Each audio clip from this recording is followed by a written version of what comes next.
Assalamualaikum warahmatullahi wabarakatuh.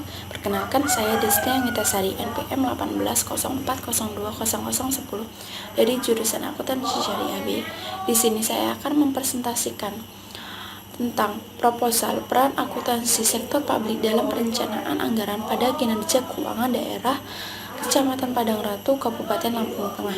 Peran akuntansi sektor publik yang semakin pesat ini disebabkan adanya era reformasi dalam pelaksanaan kebijakan pemerintah otonomi daerah dan desentralisasi fiskal yang menitik beratkan pada pemerintahan daerah.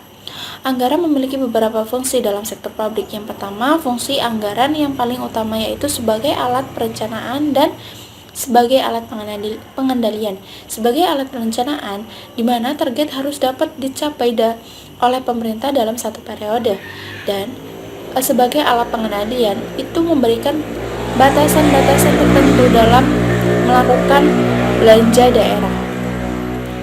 Dalam melaksanakan otonomi daerah, ada 3 misi utama, yaitu menciptakan efisiensi dan efektivitas dalam pengelolaan sumber daya daerah, yang kedua, meningkatkan kualitas pelayanan umum kesejahteraan masyarakat, kemudian memberdayakan dan menciptakan ruang bagi masyarakat untuk ikut serta atau berpartisipasi dalam proses pembangunan.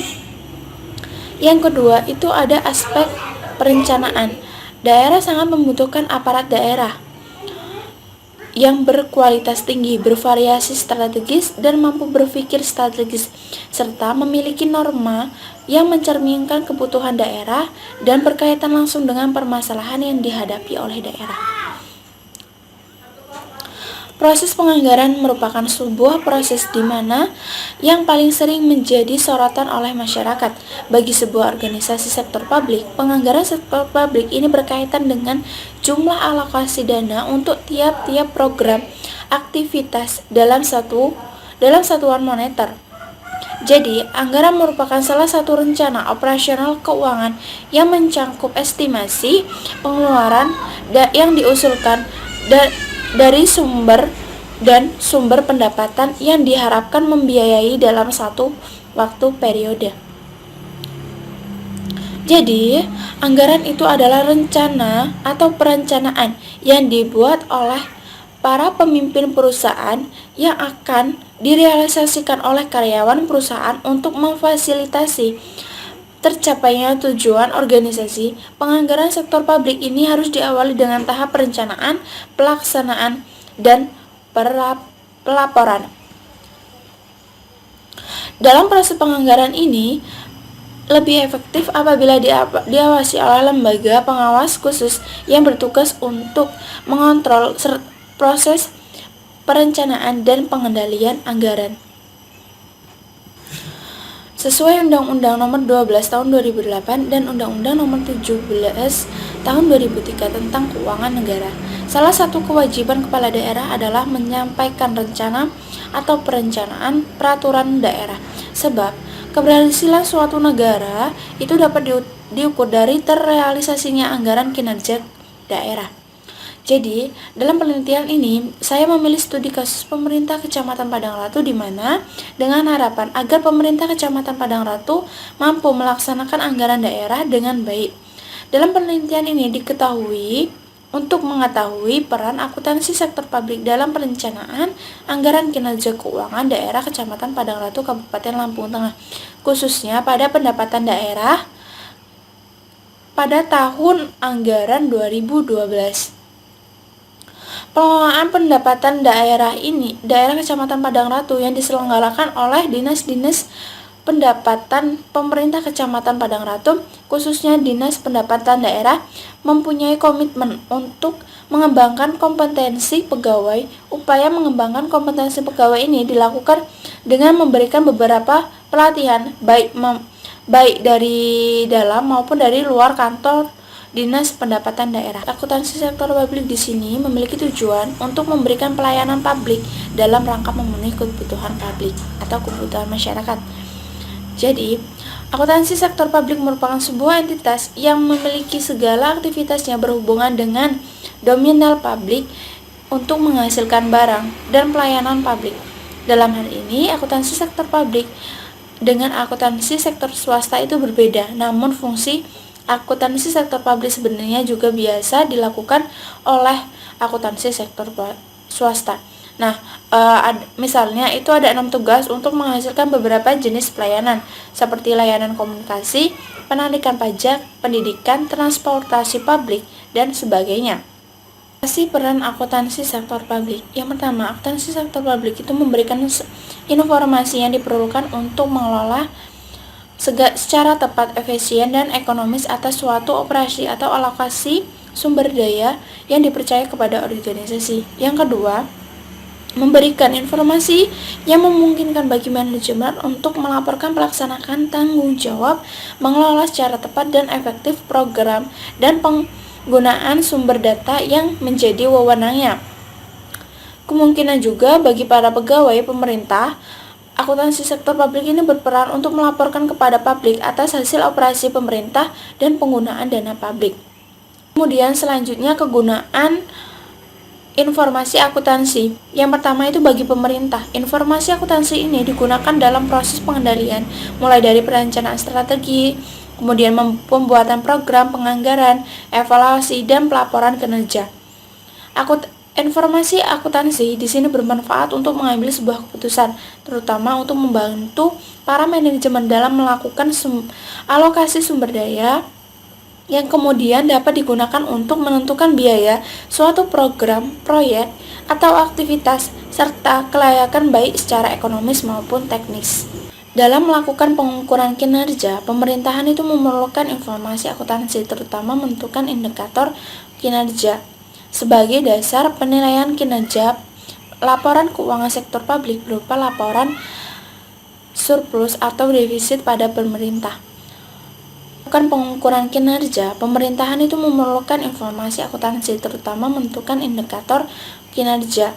Sebagai dasar penilaian kinerja, laporan keuangan sektor publik berupa laporan surplus atau defisit pada pemerintah. Laporan keuangan sektor publik merupakan bagian penting dari proses akuntabilitas publik. Laporan keuangan sektor publik merupakan bagian penting dari proses akuntabilitas publik. Akuntabilitas publik hendaknya dipahami bukan sekedar akuntabilitas finansial saja, akan tetapi juga akuntabilitas value for money, akuntabilitas manajerial, akuntabilitas hukum, dan akuntabilitas publik. Yang selanjutnya itu perencanaan anggaran. Apa itu perencanaan? Perencanaan adalah proses pemilihan dan penempatan tujuan, strategi, metode, anggaran, dan standar atau tolak ukur keberhasilan suatu kegiatan. Anggaran di sini merupakan rencana tertulis mengenai kegiatan suatu organisasi yang dinyatakan secara kuantitatif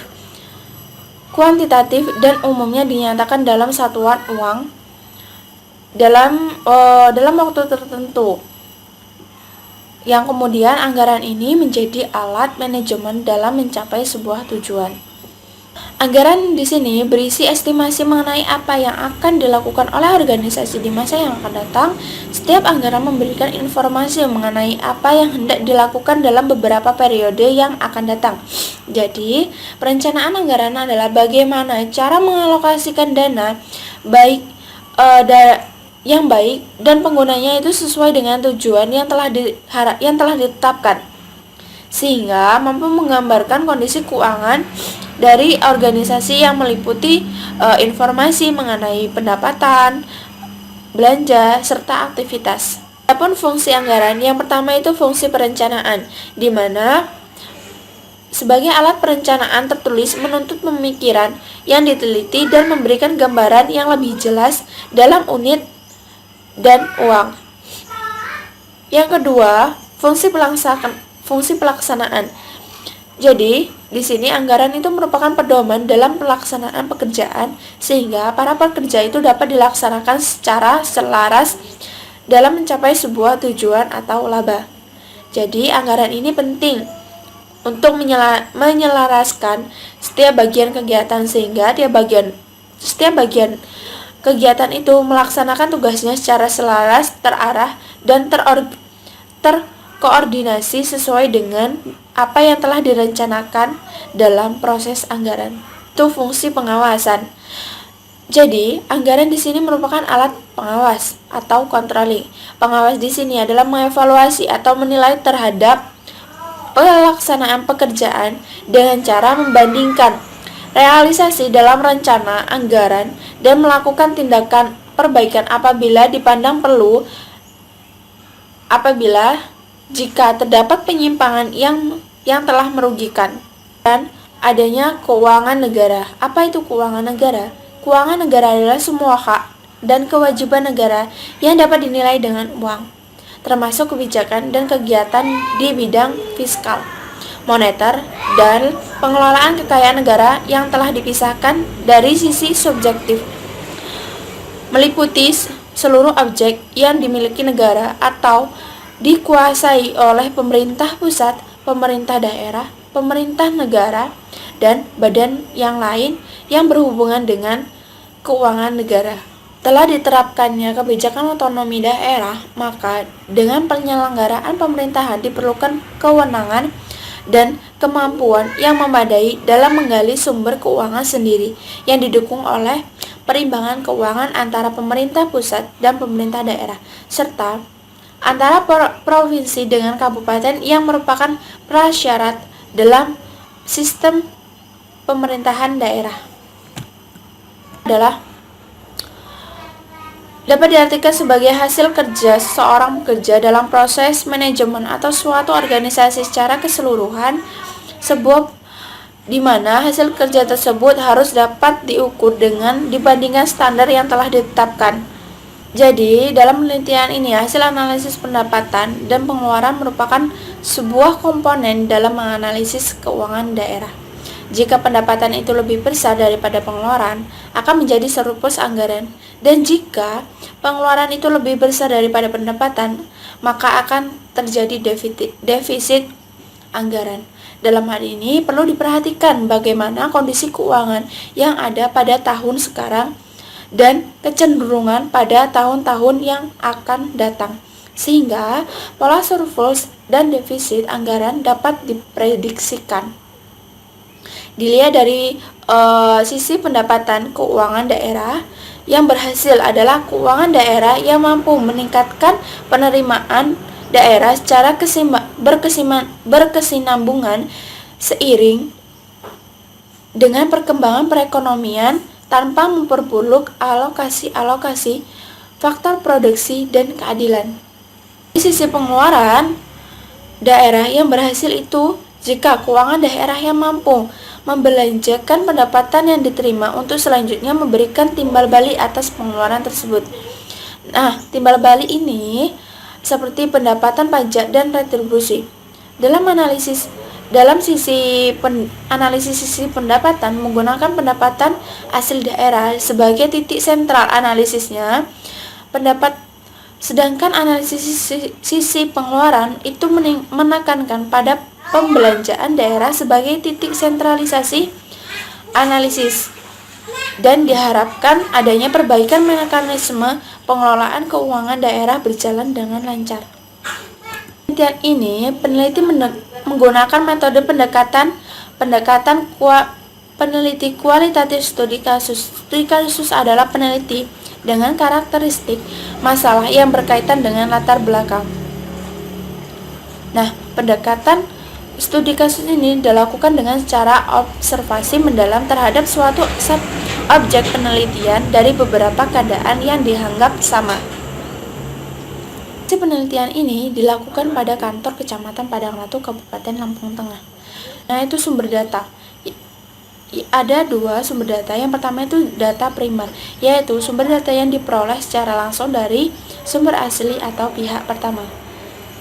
Yang kedua itu data sekunder, yaitu sumber data penelitian yang diperoleh secara tidak langsung melalui media perantara. Ini ada beberapa teknik pengumpulan data. Yang pertama ini wawancara, yaitu teknik pengumpulan data melalui metode survei yang dilakukan secara lisan dengan cara mengajukan pertanyaan mengenai masalah tertentu kepada pihak-pihak yang bersangkutan. Kemudian yang kedua itu komparatif, yaitu teknik pengumpulan data di mana dilakukan dengan cara membandingkan teori-teori dengan standar yang berlaku. Yang ketiga itu dokumentasi, yaitu teknik pengumpulan data sekunder dari berbagai sumber, baik secara pribadi maupun kelembagaan. Data merupakan bagian di mana yang sangat penting dalam suatu penelitian, karena pada bagian ini merupakan jawaban dari permasalahan atau kasus yang telah dijelaskan sesuai dengan tujuan penelitian.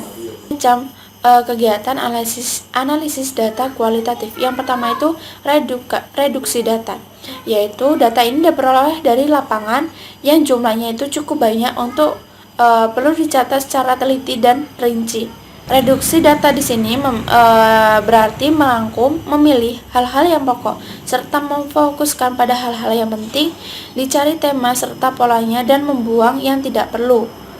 Yang kedua itu penyajian data. Penyajian data ini bisa diuraikan dalam uraian singkat, hubungan antara kategori dan sejenisnya, yang paling sering digunakan dalam penyajian data kualitatif dengan teks yang bersifat naratif. Penarikan kesimpulan. Langkah ketiga adalah penarikan kesimpulan dan verifikasi. Kesimpulan awal adalah masih bersifat sementara dan akan berubah bila ditemukan bukti-bukti yang kuat yang mendukung pada tahap pengumpulan data berikutnya. Apabila kesimpulan pada tahap awal itu didukung oleh bukti-bukti yang valid, maka kesimpulan yang dikemukakan merupakan kesimpulan yang reliable atau dapat dipercaya. Berdasarkan hasil penelitian dan pembahasan yang telah diuraikan di atas, maka dapat disimpulkan mengetahui peran utama akuntansi sektor publik. Dalam hal ini, peran utamanya itu sebagai penyedia informasi, penyedia pengendalian, manajemen, dan akuntabilitas. Informasi akuntansi digunakan untuk membantu dalam pemilihan program yang efektif dan ekonomi, serta untuk penilaian investasi.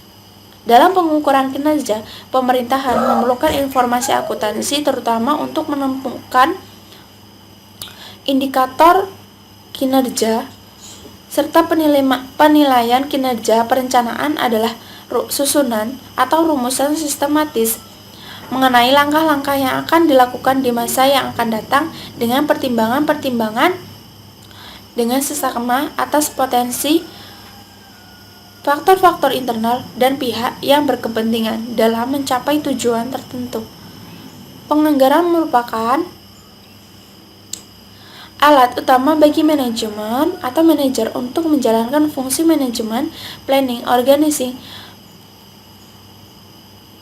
coordinating, dan controlling dengan mengacu kepada target dan strategi perusahaan dalam rangka mencapai sebuah tujuan perusahaan di masa yang akan datang. Setiap anggaran ini memberikan informasi mengenai apa yang hendak dilakukan pada periode yang akan datang. Itu meliputi pendapatan dan pembelanjaan. Berdasarkan pada kinerja keuangan daerah, Kecamatan Padang Ratu, Lampung Tengah memiliki surplus keuangan disebabkan di mana pendapatan daerah Padang Ratu pada tahun 2019 ini sudah terrealisasi, di mana pendapatan asli daerah ini melebihi target yang telah ditetapkan. Sekian video presentasi dari saya. Apabila ada kesalahan, saya mohon maaf. Saya akhiri. Wassalamualaikum warahmatullahi wabarakatuh.